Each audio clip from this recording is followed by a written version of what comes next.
About 2 months ago, I released a video titled The End of Smash Ultimate, going over some of the bumps in the road regarding Panda Global, the Smash World Tour, and some ongoing controversy about the game's roster and DLC. The intention was to bring these issues to light and give my 2 cents on how Smash would operate moving forward. Most would consider the title to be reaching and possibly clickbaity. By the end of the video, my verdict was that this was another hiccup for competitive Smash, and it would become a distant memory for a thriving and long-lasting community. But now I'm not so sure. Call it commentator's curse, but in recent times, things that seem totally out of the question have happened, and a potential lifeline for this game and its community seems more and more improbable as more bad news surfaces.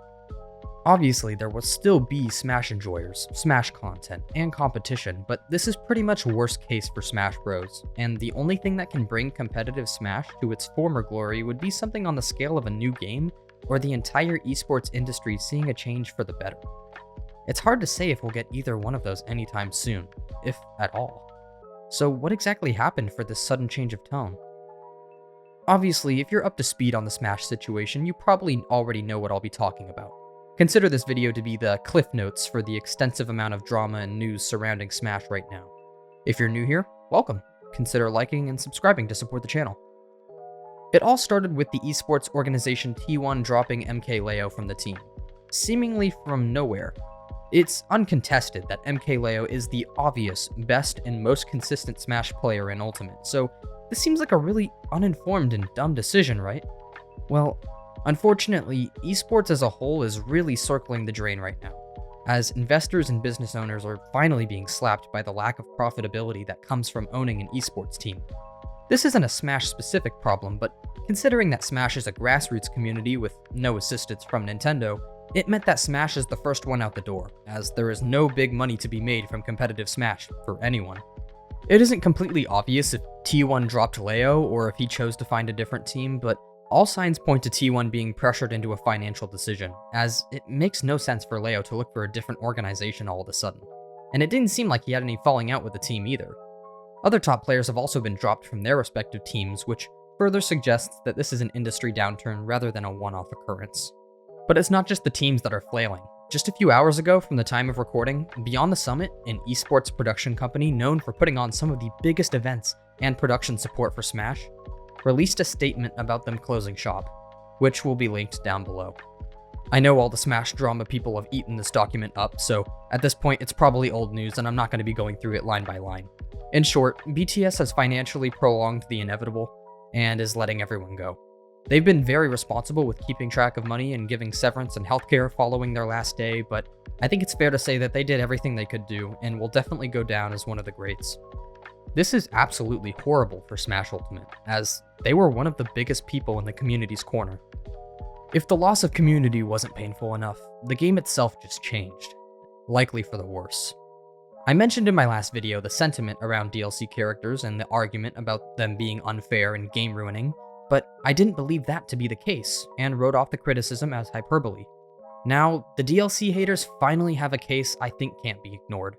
In the last 3 days, people have discovered that Steve is able to cancel hit stun relatively easy using his block move, which allows him to immediately act and even punish his opponent for hitting him. This certainly doesn't feel intentional, as it completely bypasses the point of the game, and as such, there is no legitimate counterplay besides getting lucky with outspacing him or just camping him. You heard me right, camping Steve. This ability to cancel hit stun like this is only available to Steve, which promotes him from an already good character to beyond insane levels of good. At least wave dashing in Melee was possible for all characters, even if some characters saw a greater benefit. It's one thing to find a tech that optimizes and improves a character's gameplay in certain situations, but this tech not only circumvents the game's mechanics, it also can be applied to every situation where Steve is not sent into tumble. Maybe there will be counterplay, maybe the tech will be banned in tournament rather than just banning Steve, but this makes it even more difficult for tournament organizers to run a fair and well-received event that everyone can get behind. My integrity as a tournament organizer needs to create a tournament that gives everyone more or less a chance of doing well, going far, placing the money, I know Smash Bros is a fighting game. I know there's good characters and bad characters. I know you can from Steve to Ganondorf is a very long road. I get that. But I think Steve should be as broken as the other S tiers, not in his own tier. Collision already announced that they will be banning new Steve tech and Steve from future events, which I guess we'll have to see how that goes. Shockwave already did their experiment with banning characters, and although they did see a little bump in competition and viewership, there's not enough data to suggest that the bump wasn't just from the novelty and the spectacle of having certain characters banned. In general, I don't see banning characters as sustainable, but obviously I don't want the integrity to be ruined if Steve is too oppressive of a character.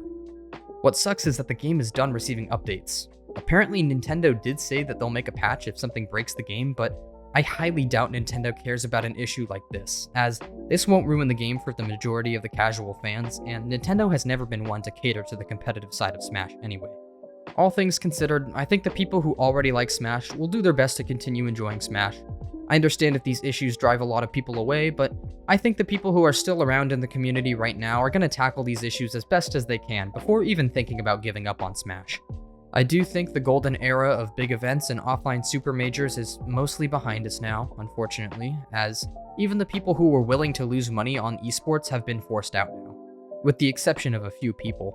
I wouldn't be surprised if the community fragmented even harder, with people complaining on Twitter about X character and other people getting into petty fights on Reddit, which has always happened, but now might divide some of the more level-headed figures in the community too. All I know is that I will continue to enjoy Smash and Smash content, and hopefully we can find a resolution that keeps competitive Smash somewhat worth pursuing.